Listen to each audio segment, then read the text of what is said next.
Nếu cô bác, anh chị và các bạn đang tìm một công thức bánh lọt mềm ngon để tủ lạnh vài ngày, không bị cứng, không bị bở, được làm từ những nguyên liệu đơn giản rẻ tiền và dễ tìm nhất, thì bây giờ Hana đã tìm được cách làm bánh lọt giống như vậy và Hana chia sẻ với cô bác, anh chị và các bạn.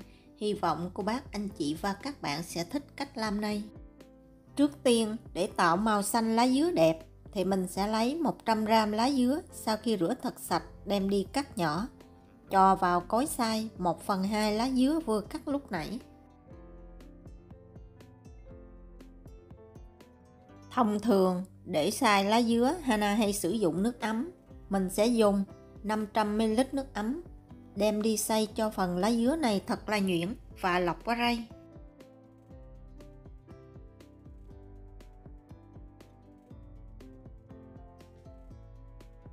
Cho trở lại nước lá dứa này vào cối xay sinh tố, thêm vào 1/2 lá dứa còn lại, tiếp tục xay lần nữa và mình đem đi lọc lấy nước, sau đó để qua một bên. Mình xay 2 lần như vậy thì lá dứa giữ màu xanh đẹp, đồng thời có mùi thơm hơn.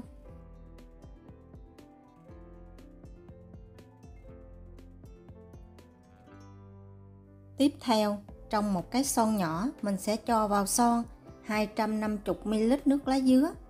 Để bánh lọt có độ mềm dai, để tủ lạnh không bị cứng, thì Hana sử dụng thêm 10g bột rau câu dẻo. Mình sẽ cho vào từ từ, khuấy đều lên. Vừa cho vừa khuấy từ từ, giúp cho rau câu không bị vón cục lại. Mình sẽ để cho rau câu khoảng 5 phút, để rau câu nở.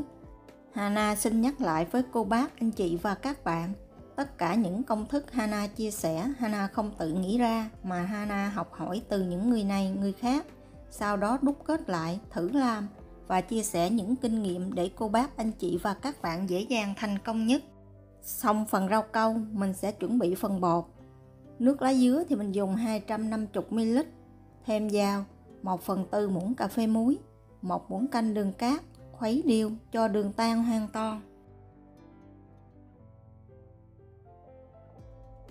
Phần bột thì Hana sử dụng 40g bột năng và 60g bột gạo. Cho từ từ nước lá dứa vào, khuấy đều lên.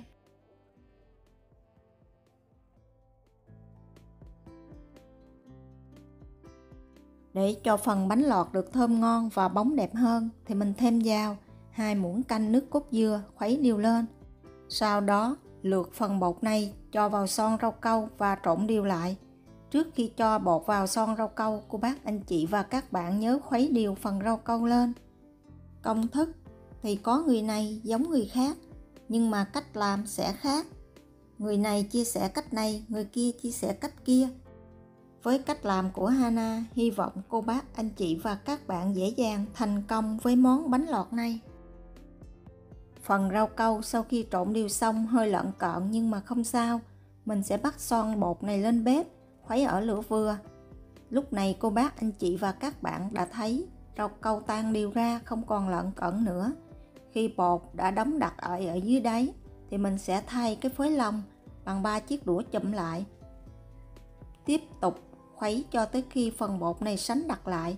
Hoặc nếu không có đũa, cô bác, anh chị và các bạn có thể sử dụng bất cứ dụng cụ gì mình có. Bột bây giờ đặt lại và khuấy hơi nặng tay một xíu.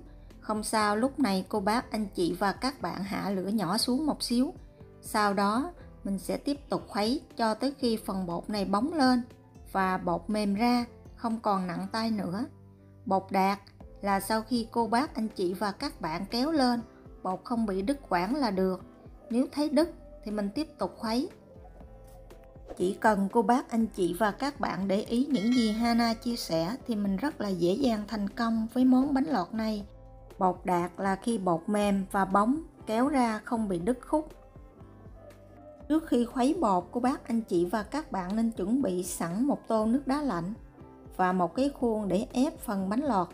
Nếu không có khuôn này, cô bác, anh chị và các bạn có thể sử dụng cái rổ, mình chà bột xuống cũng được. Cho bột đang còn nóng vào máy ép, sau đó chỉ cần ấn nhẹ tay một xíu, sau đó thả ra, cho con lọt rơi tự do xuống Làm như vậy thì con lọt sẽ có 2 đầu nhọn đẹp hơn. Và đây là thành phẩm bánh lọt của Hana vừa làm xong. Bóng đẹp, dai mềm vừa phải, ăn rất là ngon. Mỗi clip chỉ có 7-8 phút. Những gì không cần thiết, Hana đã cắt bỏ hết. Vì vậy cô bác, anh chị và các bạn vui lòng xem cho kỹ để dễ dàng thành công. Mình đừng bỏ qua nha.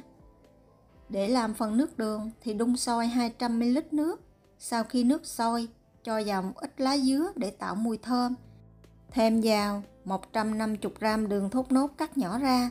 Nấu cho tới khi đường tan hoàn toàn thì vớt bỏ lá dứa.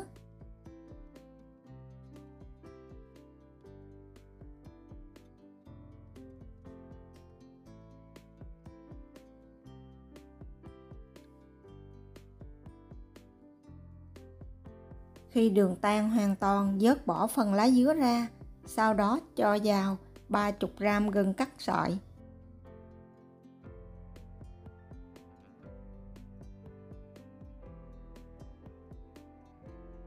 300ml nước cốt dừa. Hana sử dụng nước cốt dừa lon. Vậy là mình đã chuẩn bị xong phần bánh lọt, vừa nhanh gọn lẹ cho gia đình của mình. Thành phẩm bánh lọt có độ mềm dai vừa phải, ăn không hết thì cô bác, anh chị và các bạn vớt con lọt ra khỏi nước.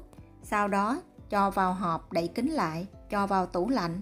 Mình để khô như vậy, qua vài ngày bánh lọt vẫn mềm ngon, không bị cứng. Hy vọng cô bác, anh chị và các bạn sẽ có thêm một món ngon cho gia đình của mình bằng những nguyên liệu đơn giản và rẻ tiền. Cảm ơn cô bác, anh chị và các bạn đã xem. Hana xin chào tạm biệt và hẹn gặp lại vào thứ 6.